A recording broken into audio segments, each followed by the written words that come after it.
Amém. Deus abençoe a casa de todos. Amém. Que a bênção do Senhor esteja sobre esse lugar, sobre a vida da tua serva, Deus. Usa ela com poder e graça, revelando aquilo que está no oculto, no escondido. Que a sabedoria do Senhor venha sobre a vida dela.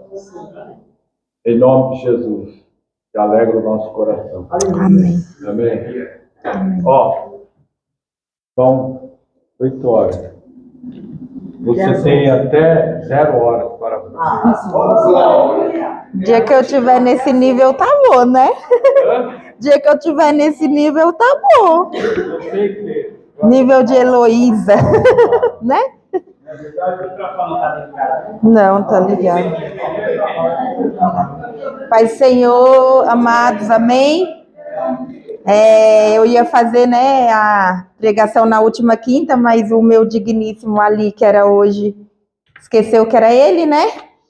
Aí eu não tinha uma palavra, eu falei para ele, e agora, como que eu vou pregar em cima da hora? Porque eu ainda não tinha me preparado, né? Aí ontem à noite o Senhor me deu uma palavra, creio que é de Deus, né? Creio que Deus tem muito a falar conosco nesta noite, amém?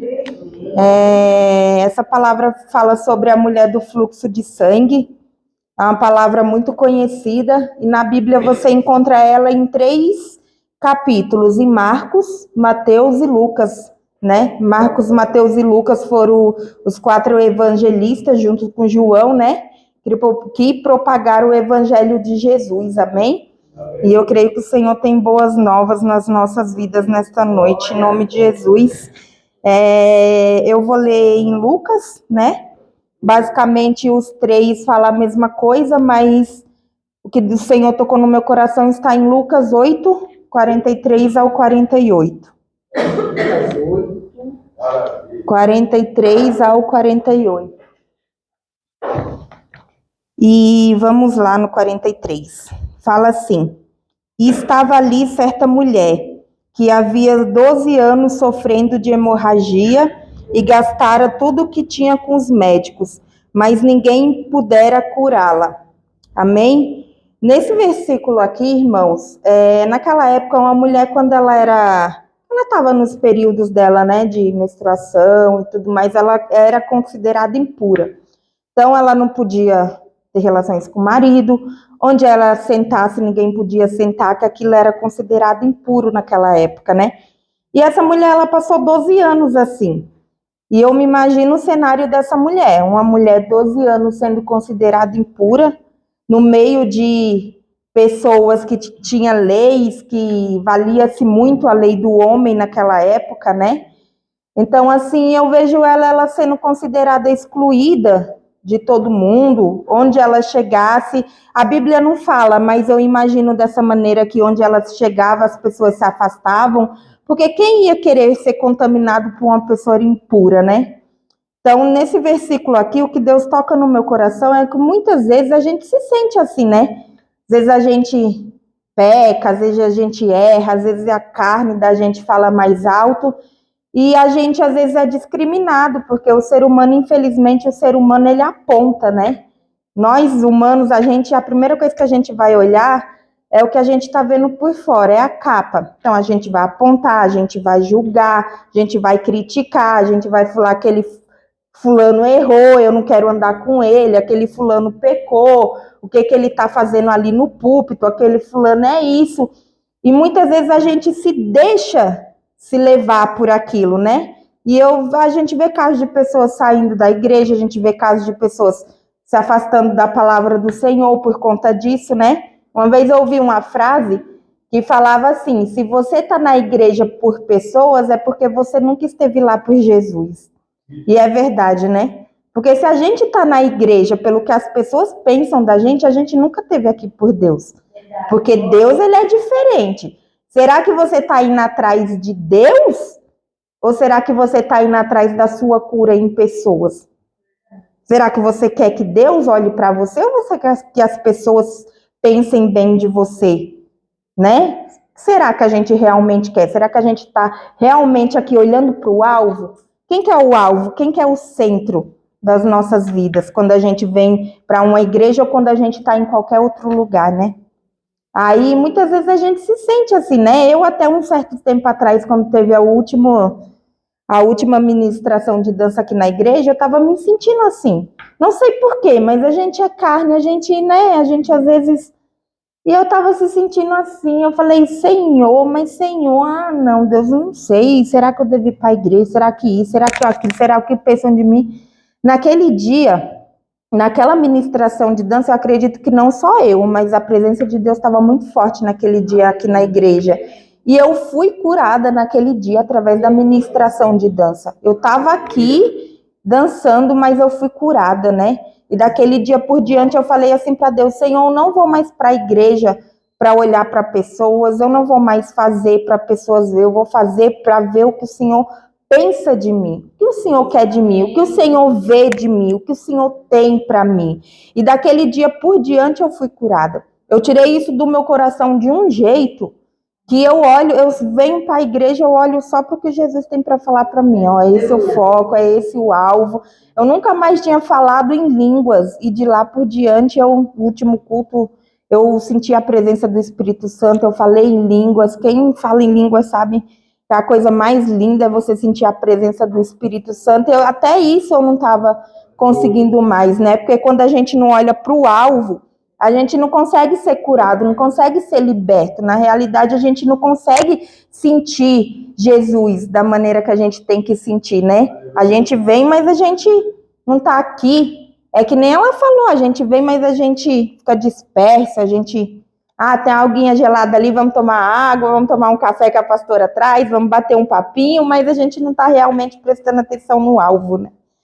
Aí, lá no versículo 44...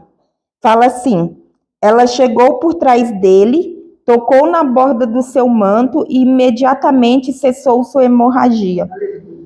Irmãos, será que você está tocando na pessoa certa? Será que a gente está buscando a nossa cura, a nossa felicidade, a nossa prosperidade, a nossa libertação, a nossa alegria na pessoa certa? Em quem será que a gente está tocando? Será que realmente a gente está indo atrás de quem vai trazer tudo isso para as nossas vidas?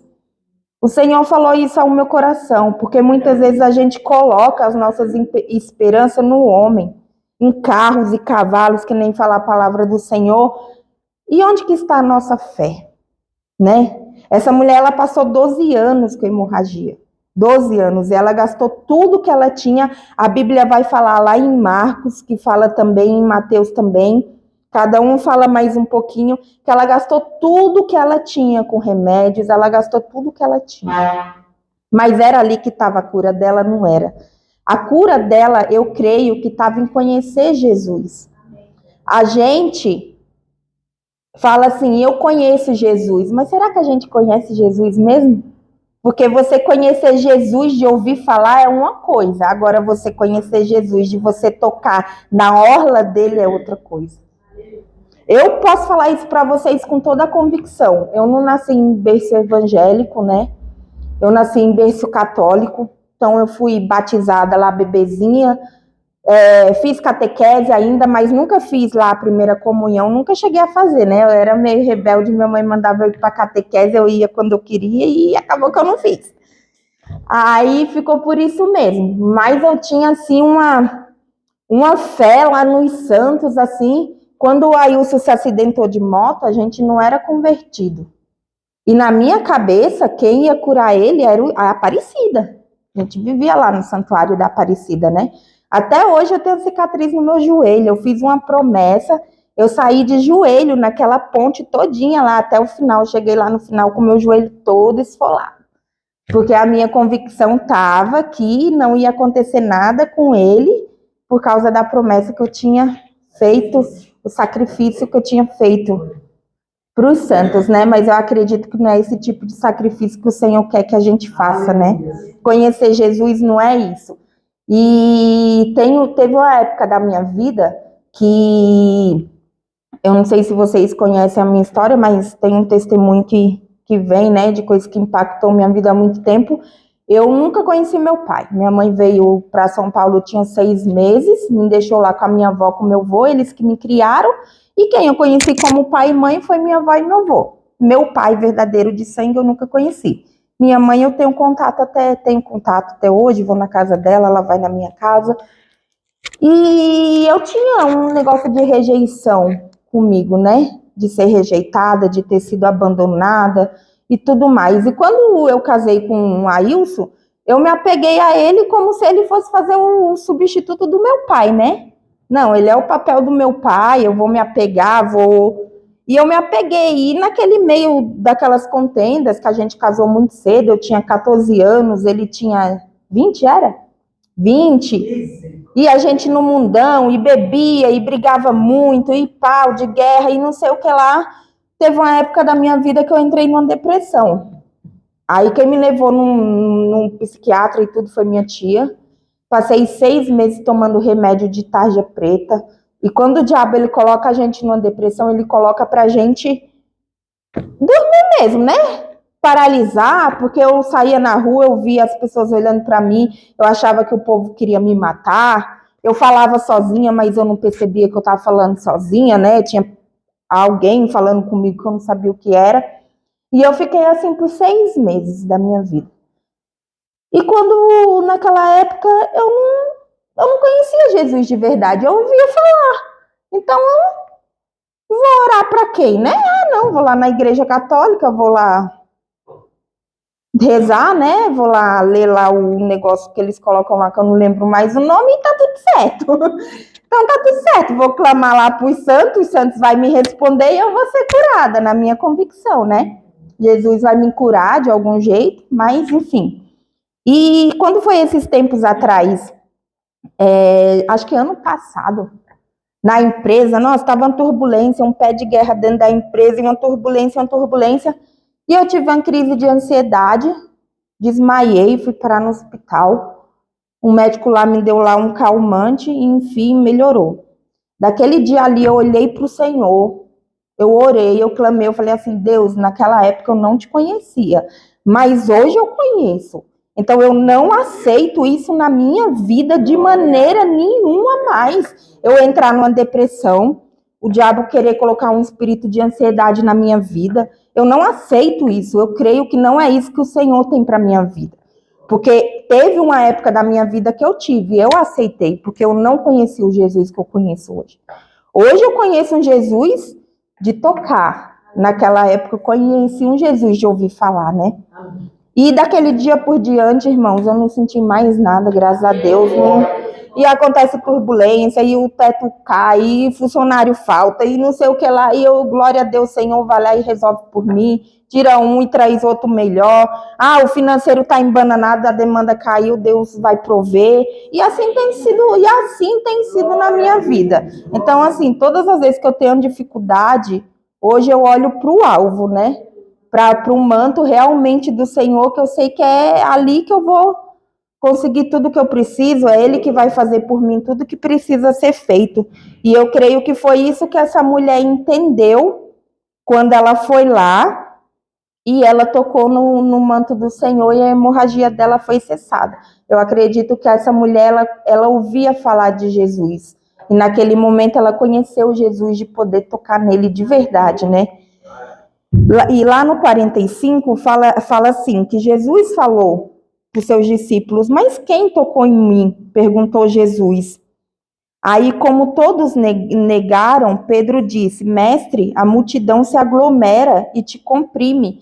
Então, tinha muita gente ali, né? Muita gente. Como que Jesus ia saber que alguém tocou no manto dele? Porque ela não tocou em Jesus, ela tocou no manto. Então, como que Jesus ia saber que no meio daquela multidão alguém tocou no manto dele, né? Então, eu creio assim, irmãos, que Jesus, ele conhece cada um de nós. Ele não conhece da maneira que a gente conhece, ele não conhece da maneira que os nossos irmãos, os nossos pais não conhecem. Ele conhece cada um de uma maneira diferente, né? Quando você ora, eu sei que é a Silvia que está orando. Quando o Ailson ora, eu sei que é o Ailson que está orando, porque o Senhor, ele conhece cada um no seu particular e a maneira que cada um é, né? E aí ele falou assim, Jesus disse, alguém tocou em mim e eu sei que de mim saiu o poder. Aí eu fiquei me perguntando, mas como que a gente pode tocar em Jesus para sair o poder de Jesus, né? Aí o Senhor falou assim no meu coração, fé. Como que está a nossa fé, né, irmãos? O que é fé para nós, né? Fé para mim hoje é aquilo que eu não posso ver, mas eu acredito que existe. Deus, Jesus, né? Fé para mim hoje é acordar todo dia de manhã, tá respirando, tá de pé, tá com saúde. Fé para mim hoje é eu falar, Senhor, eu preciso daquilo e no outro dia Deus provê, ou na mesma hora Deus usar alguém e responder que Ele vai prover. Fé é ter na minha mente, no meu coração, os meus sonhos, os meus projetos e saber que Deus vai cuidar e vai tratar de cada um conforme o coração dele vai acontecer e o tempo dele, claro. Mas as promessas de Deus vai acontecer nas nossas vidas, né? E como que anda a nossa fé? Como que está a nossa fé? Porque é muito fácil a gente falar que a gente tem fé quando a gente está no bem bom, né? Mas quando a gente precisa de algo, como que está a nossa fé? Que nem aquela mulher, 12 anos com hemorragia, no meio daquela multidão, ela falou: se apenas eu tocar no manto dele, eu serei curada. Ela já foi para lá declarando, com a convicção de que se apenas ela tocasse no manto de Jesus, ela seria curada. Então, quem curou aquela mulher não foi Jesus, foi a fé dela. E Jesus aqui, ele traz para gente, Deus, ele traz para gente nesse texto, que quem paralisa as coisas nas nossas vidas é a gente, irmãos. Não é o Senhor. Ah, eu preciso ser liberto de algo, eu preciso ser curado de algo, eu preciso de algo na minha vida. Ah, mas o Senhor não me dá. Como que está a nossa fé? Será que é o Senhor que não dá ou será que é a nossa fé que está pouca, né? Então, o que Deus quer de nós com essa palavra? Eu acredito que fé, nossa fé tem que ser renovada todos os dias, né? Se você quer algo do Senhor, declara. Deus, eu preciso disso. Ora, Deus, eu preciso daquilo, mas ora com fé. Não ora achando que vai dar errado, achando que não vai acontecer. Ora com a convicção de que vai acontecer, de que você vai ser curado, de que você vai ser liberto, de que você vai conquistar aquilo que você precisa, de que Deus vai prover as suas necessidades, o que você está precisando, né? E é dessa maneira que o Senhor vai agir. Não é pela força do nosso braço, não é Jesus que vai fazer a nossa fé. Eu creio de verdade que é a nossa fé. Porque um coração sem fé, ele não pode agradar a Deus. Uma pessoa que não tem fé, ela não agrada o coração de Deus. Aí no 47 fala assim: então a mulher, vendo que não conseguiria passar despercebida, veio tremendo e prostou-se aos seus pés. Na presença de todo o povo, contou porque tinha tocado nele, e como fora instantaneamente curada. Então ele lhe disse: filha, a sua fé te curou. Vai em paz. Então, assim, essa história é muito linda, irmãos. Essa história, assim, coisa linda de ouvir, né? Não é à toa que ela aparece 3 vezes na Bíblia, né? E cada um interpreta da maneira que quer, da maneira que entende, que toca no coração. Mas eu entendo que o que Deus quer trazer para os nossos corações hoje é realmente para quem é o alvo que a gente está olhando, em quem a gente está tocando, em quem a gente está buscando a nossa cura, aquilo que a gente almeja. Como que está a nossa fé? Como que está a nossa fé diante do Senhor? Como que está a nossa vida diante do Senhor, irmãos? A pastora, ela sempre fala assim para mim: Deia, você é muito chorona, mas tudo que você passa é para a glória de Deus. E realmente eu acredito que é. Porque como que você vai ser usado como libertador se você nunca passou, se você não tem testemunho para você contar? Como que você vai, né, ser usado na vida de alguém através de curar a pessoa, de falar, fulano, eu passei por isso, mas Deus, ele liberta, ele cura, ele salva, né? Esses dias tem uma menina lá na empresa, ela tá passando por problemas lá no casamento dela. E até uns dias atrás a gente não sabia o que ela estava passando. E ela A primeira vez lá começou a passar mal, teve uma crise lá, caiu no chão, quis desmaiar, e ela começou a passar mal. E a gente tem muitos cristãos dentro da igreja, tem pastor, tem missionário, tem... E elas chegaram lá e foram orar pela vida dela, né? Aí eu parei assim diante dela. Aí eu falei assim, Milena, eu não sei o que você está passando, mas o meu testemunho de vida é esse. Ah, que eu tive depressão, que eu tive não sei o quê. Ah, que eu passei por isso no meu casamento. Ah, que eu passei por isso pela minha mãe. Ah, que eu fui rejeitada, que eu não sei. Aí depois eu falei assim, mas Deus, o que tem a ver, né? Eu tô falando lá pra menina o que aconteceu no meu casamento, o que eu passei, o que eu deixei de passar, que eu tive isso, que eu tive aquilo. E eu falei assim pra ela, eu falei assim, uma coisa que eu declarei com toda a fé e a confiança que eu tenho no Senhor, é que eu não aceito mais isso na minha vida. E hoje eu creio que Deus me tornou uma mulher mais forte. Hoje eu olho assim para mim, eu olho para a Andréia de anos atrás, eu falo, nossa, como Deus me tornou uma mulher mais forte. Acho que fosse a Andréia lá de anos atrás da depressão, estava numa cama hoje, prostrada, com todas as lutas do dia a dia, se eu não conhecesse Jesus da maneira que eu conheço hoje, né? Aí eu falei para ela, eu acredito também que não é isso que o Senhor tem para a sua vida. Olha quem é você, né? Ela é evangélica também, da congregação. Falei, olha quem é você diante do Senhor. Olha tudo que Deus está te dando. Hoje ela é meu braço direito lá na administrativa. Eu falei, olha o quanto você está crescendo, você está evoluindo. Será que é isso que o Senhor tem para a sua vida? Aí eu falei, não fica assim não. E eu fui falando.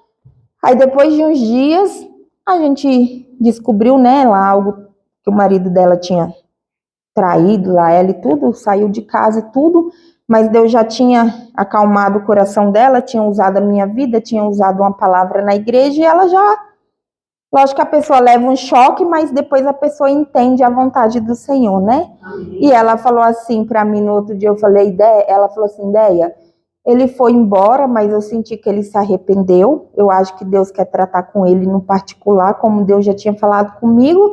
E aquilo que você me falou acalmou muito meu coração. Então, muitas vezes a gente não entende os desígnios do Senhor, né? Mas tudo que, quando Deus quer te usar para algo, para libertar, para curar, para fazer qualquer coisa que seja, a gente tem que passar, não adianta. Não adianta, por isso que fala que a igreja é de ex-fulano, ex-cicrano, ex-não sei o quê, ex-não sei o quê, e realmente eu acredito que é. Porque se você não for ex isso, ex aquilo, como você vai falar com convicção de algo, né? Como que eu vou chegar para você e falar com convicção de alguma coisa se eu nunca passei? Então, a gente, muitas vezes, Deus permite mesmo a gente passar, né? José passou lá, quando José foi preso, José foi jogado lá no buraco pelos irmãos dele. José, nossa, quantas coisas José passou para José ser lá, nomeado lá, né, o José lá do Egito, que todos conhecem, para Deus poder levantar ele. E depois de tudo que ele passou, ele ainda perdoou o pai, perdoou o irmão, levou para morar lá com ele, né? Então, assim, José tinha um coração perante o coração do Senhor, né? Mas ele passou. Então, assim, eu acredito que às vezes a gente tem que passar por lutas. Deus, ele não dá um fardo maior do que a gente pode sustentar. Isso não é só uma frase, isso é fato. Tudo que Deus dá é porque ele sabe que a gente pode passar, é porque ele sabe que é para a glória dele lá na frente. Porque lá na frente a gente vai ter testemunho, vai ter história para contar, a gente vai curar vidas através da nossa, né? E eu creio que o que Deus quer falar para nós é que verdadeiramente a gente possa conhecer Jesus, não de ouvir falar, mas que a gente possa realmente tocar nas vestes do Senhor, né? Rastejar mesmo, se humilhar, clamar, buscar e conhecer Jesus da maneira que a gente tem que conhecer, né? Porque quando a gente conhece Jesus dessa maneira, não há impossíveis que ele não possa fazer por nós, né? Para a gente há, mas para Deus não, amém? Eu creio que é isso que o Senhor quis falar nesta noite, amém? Obrigada.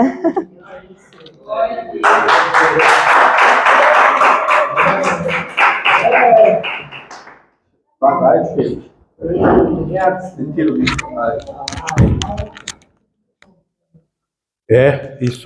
Isso, você desligou? Isso é uma constatação de que, eu nem lembro o que eu falei no início, Mas eu estou alegre. Sabe por quê? Porque teve crescimento. Amém. É crescimento. Então, Deus, ele faz, viu? Fazendo bastante, viu? Evoluiu bastante. E é assim, por isso que o culto de quinta-feira, né? É bom. É bom. Os cultos de quinta-feira. Você não sabe o que você está perdendo, companheiro. Companheiro aí do outro lado. Viu? Olha, Jesus é bom. Glorifica o nome do Senhor. Porque ele faz da maneira dele, né? Então, eu fiquei com a impressão de que essa palavra já tinha sido colocada na igreja. Foi? Foi, né? Então, mas é isso aí. Deus confirma. Então, queridos, que você vai em paz. Domingo tem uma pregação aí de umas 3 horas. E não esqueça, estaremos aqui. Deus abençoe sua casa, tudo aquilo que você tem, seu comércio, a sua vida e os teus filhos também. Deus abençoe a todos.